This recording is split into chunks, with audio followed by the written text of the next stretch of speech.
എല്ലാവർക്കൊന്നും പള്ളി വരാൻ സമയം എവിടെന്നാ വെച്ചാ ഒരു വലിയ ബിസിനസ്സിലല്ലേ എന്താ ചെയ്യുക.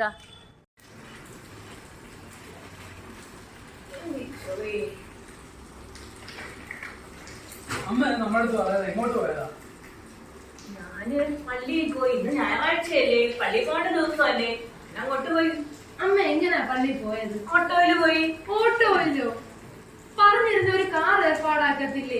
ചുമ്മാ നിങ്ങളുടെ സ്റ്റാൻഡേർഡ് കളയാനായിട്ട് രാവിലെ ഒന്ന് വിളിച്ചുകൂടായിരുന്നു എന്നാ? രാവിലെ വിളിക്കാൻ പോത്ത് പോലെ കിടന്ന് ഉറങ്ങുകയല്ലേ. ഇന്ന് ഞായറാഴ്ചയാണെന്ന് ബോധം പോലും ഒരുത്തർക്കും ഇല്ലല്ലോ. പിന്നെ എങ്ങനെയാ? കുറെ സമയമുണ്ട്. ഇത് ക്ലയന്റ് യൂസ് ചെയ്യുന്ന ഫാമിലി ആയിട്ട് വരിക, കോടിക്കണക്കിന് ബിസിനസ് ഡീൽ ഉറപ്പിക്കാൻ പോകുന്നു. അപ്പോഴമ്മയുടെ ഒരു പള്ളി.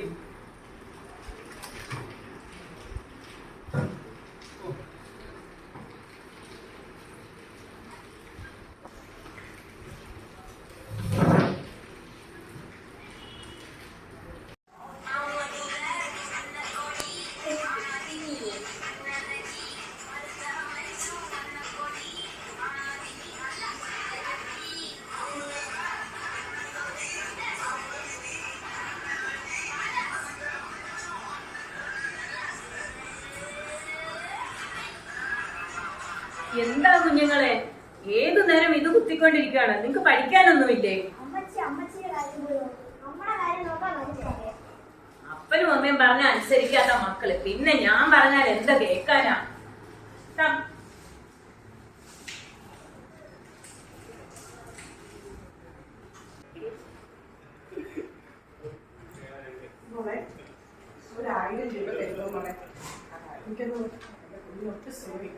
ഹോസ്പിറ്റലിൽ കൊണ്ടുപോകാനാ. 1000 രൂപയോ? അയ്യോ, എന്റെ കയ്യിൽ 5ന്റെ പൈസ എടുക്കാനില്ല. ഈയിടെയായിട്ട് ബിസിനസ് ഒക്കെ ഭയങ്കര കഷ്ടമാണ്. ഞങ്ങളെ ഒരു ലക്ഷങ്ങളൊക്കെ ഒപ്പിക്കാനുള്ള ഓട്ടത്തിൽ, അറിയോ? കുഴപ്പമില്ല മോളെ.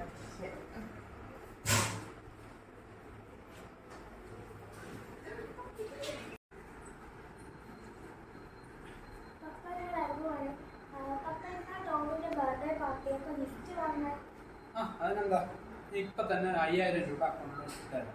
പോയി.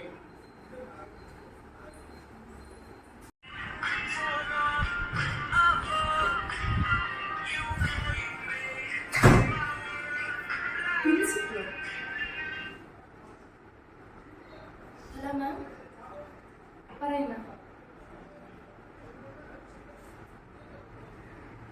ആണോ മാം? അവരിന്നും രാവിലെ പക്ഷെ ഇറങ്ങുന്നുണ്ടല്ലോ സ്കൂളിലോട്ട്. മാർക്കൊന്നും അവർ വീട്ടിൽ പറഞ്ഞിട്ടില്ല.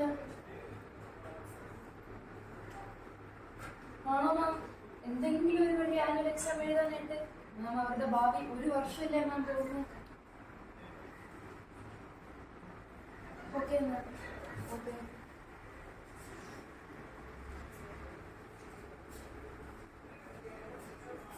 എന്താ മക്കളെ, എന്ത് പറ്റി? അമ്മ പ്രിൻസിപ്പള് വിളിച്ചിരുന്നു.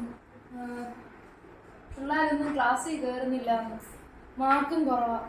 അവരെ ഈ വർഷത്തെ ആനുവൽ എക്സാം എഴുതിക്കത്തില്ല എന്നാണ് അമ്മ പറയുന്നത്. മോള് വിഷമിക്കണ്ട. കർത്താവ് എന്തിനും പരിഹാരം ഉണ്ടാവും. നമുക്ക് ദൈവത്തോട് പറയാം, അവര് വരട്ടെ, നമുക്കൊന്ന് സമാധാനമായി ഇരിക്കും കേട്ടോ മോളെ. വിഷമിക്കണ്ട, എല്ലാം ദൈവം ശരിയാക്കും. ഇതെല്ലാം ഒരു പരീക്ഷണം മാത്രമാണ് മോളെ. മക്കളെയൊക്കെ നമുക്ക് ദൈവത്തിൽ വളർത്താം. എല്ലാം പോയമ്മേ, കോടിക്കണക്കിന് നഷ്ടമായിരുന്നു മാത്രമായിട്ടുണ്ടായത്. നമ്മുടെ വീട് തന്നെ വിൽക്കേണ്ടി വരും. വിഷമിക്കണ്ട, സമാധാനപ്പെട്. ഇതെല്ലാം ദൈവത്തിന്റെ പരീക്ഷണമാണ്. ഇരിക്കും മോളെ, നീ സമാധാനമായി ഇരിക്കും. നമുക്കെല്ലാം ശരിയാകും.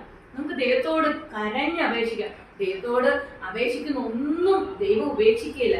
നമ്മൾ ദൈവത്തെ അറിയാൻ ഒരുപാടുണ്ട്. നമ്മളെല്ലാം അതിൽ നിന്നും അകന്നു പോയിക്കൊണ്ടിരിക്കുക. പൈസയെക്കാളും വലുത് നമ്മുടെ തമ്പുരാനാണ്.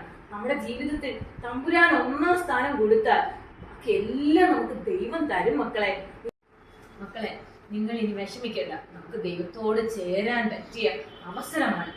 ദൈവത്തെ അടുത്ത് ദൈവത്തോട് പ്രാർത്ഥിച്ച് നമുക്ക് ഒരുമയോടെ പോവാം മക്കളെ. അപ്പൊ നിങ്ങൾക്ക് നഷ്ടപ്പെട്ടതിന്റെ ഇരട്ടി ദൈവം നിങ്ങൾക്ക് തരും മക്കളെ. വിഷമിക്കണ്ട കേട്ടോ. നമുക്ക് മക്കളെ ചേർത്ത് പിടിച്ച് പ്രാർത്ഥിക്കാം.